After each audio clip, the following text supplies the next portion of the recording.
11월 24일 월요일. 보이지 않아도. 지난 9월 광주 국제양궁장에서 열린 세계 장애인 양궁 선수권대회 시각장애인 종목 경기는 특별했습니다. 선수들은 짙은 선글라스를 쓰고 손등에 촉각으로 조준 틀을 맞추며 활시위를 당겼습니다. 스포터는 16시 8 같은 짧은 호출로 방향을 알려주었고, 선수들은 그 안내에 감사하며 관역을 향해 화살을 날렸습니다.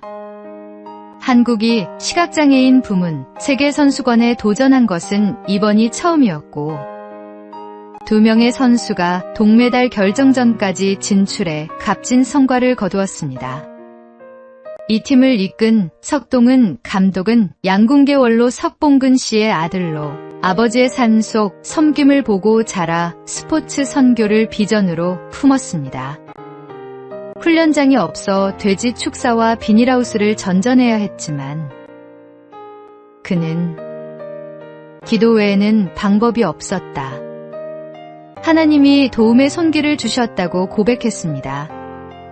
선수 조종석 씨는 시각장애인이 활을 쏜다고 하면 의아한 시선이 많았지만 세계 무대에서 결실을 얻은 것이 감격스럽다고 말했습니다. 보이지 않아도 믿음으로 도전할 때 하나님께서 길을 여시고 감사할 조건을 채워주십니다. 오늘의 말씀. 그런즉 누구든지 그리스도 안에 있으면 새로운 피조물이라. 이전 것은 지나갔으니 보라, 새 것이 되었도다. 오늘의 만나. 보이지 않는 길에서도 감사하며 나아가십시오. 하나님은 우리의 걸음을 인도하시며 놀라운 열매를 주십니다.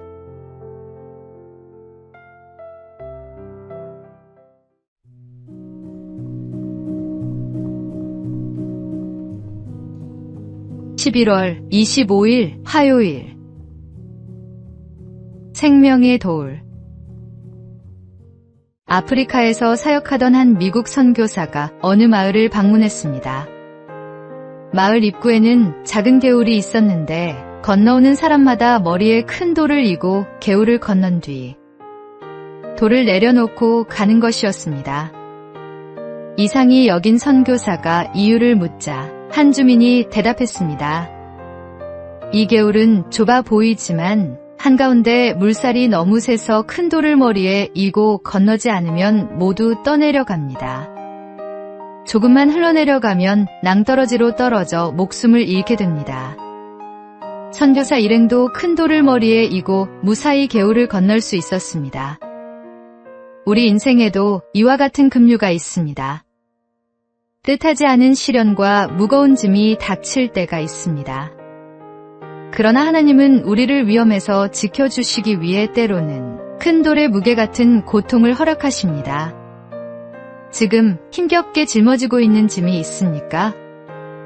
그것이 생명을 살리고 믿음을 지키는 도구일 수 있습니다. 짐스럽게만 보이는 돌이 사실은 하나님께서 주신 생명의 돌임을 기억하십시오. 그 무게조차 감사의 조건이 됩니다. 오늘의 말씀. 인내를 온전히 이루라. 이는 너희로 온전하고 구비하여 조금도 부족함이 없게 하려 함이라. 오늘의 만나. 오늘도 주신 짐을 원망하지 말고 감사하십시오. 하나님은 그 무게를 통해 우리를 지켜주십니다.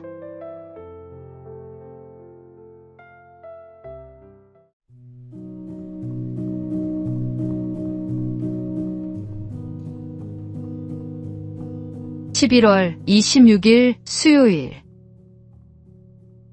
유혹을 거절하다.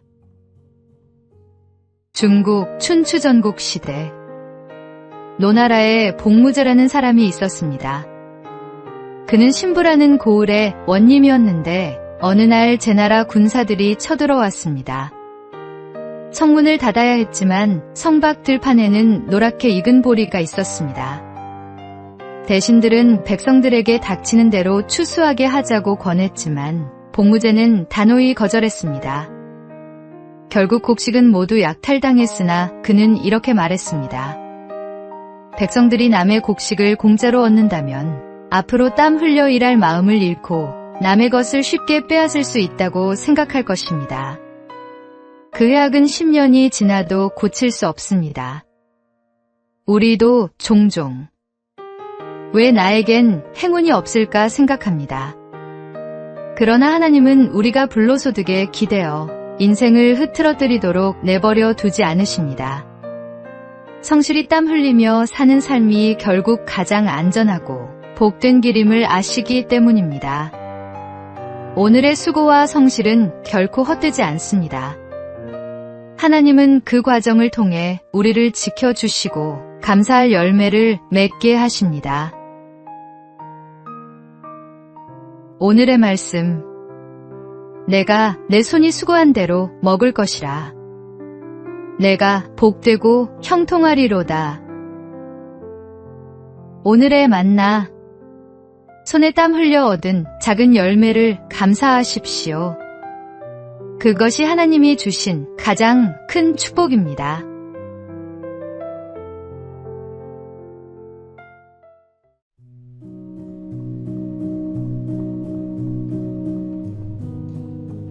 (11월 27일) 목요일. 편의점 불빛. 매일 같은 시간 편의점에 들러 삼각김밥 하나만 사가던 손님이 있었습니다. 여러 달 동안 이런 일이 반복되자 편의점 사장님은 걱정이 커져갔습니다. 그는 계산대 포스기에 신고 버튼을 눌러 구청 직원에게 도움을 요청했습니다. 뭔가 사정이 있어 보이는데 이분을 도와주세요. 알고 보니 그 손님은 배우자를 잃고 우울증을 앓으며 삼각김밥으로 끼니를 이어가고 있었습니다.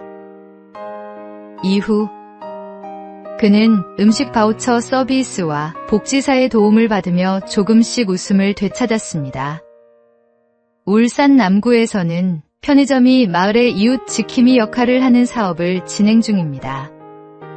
편의점은 간단한 끼니를 해결하러 자주 들르는 곳이기에 사각지대의 이웃을 가장 먼저 발견할 수 있습니다.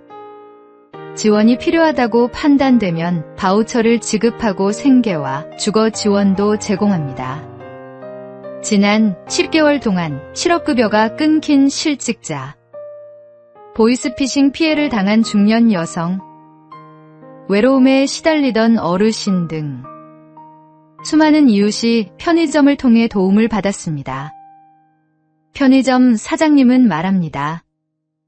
편의점 불빛이 단순히 물건을 파는 곳이 아니라 동네를 지켜주는 따뜻한 눈이 되고 있다니 뿌듯합니다. 작은 관심이 생명을 살립니다. 오늘의 말씀. 내 이웃을 내 자신과 같이 사랑하라. 오늘의 만나. 오늘 주변을 돌아보며 도움이 필요한 이웃이 있는지 살펴보십시오. 작은 관심 하나가 누군가에게는 삶의 희망이 될 수 있습니다.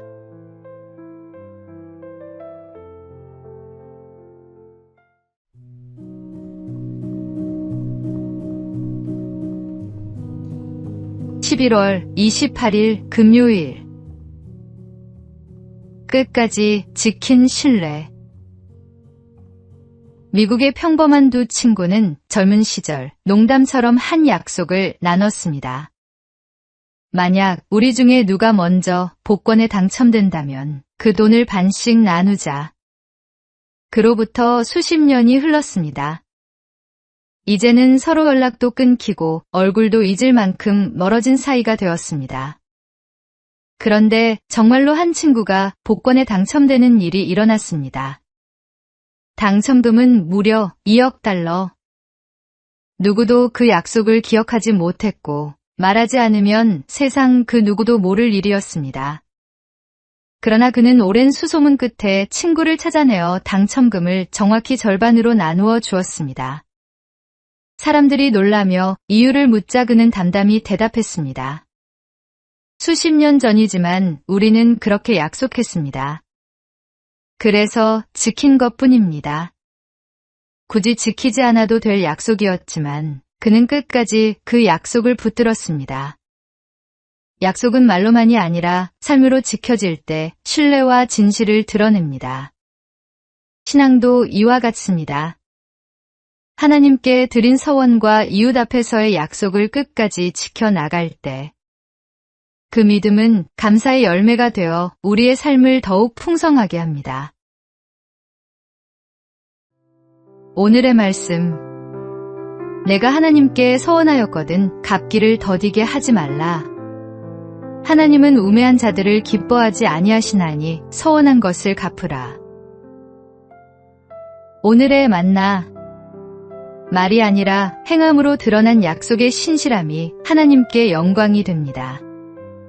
오늘 작은 실천 하나로 11월을 감사와 믿음으로 마무리해 보십시오.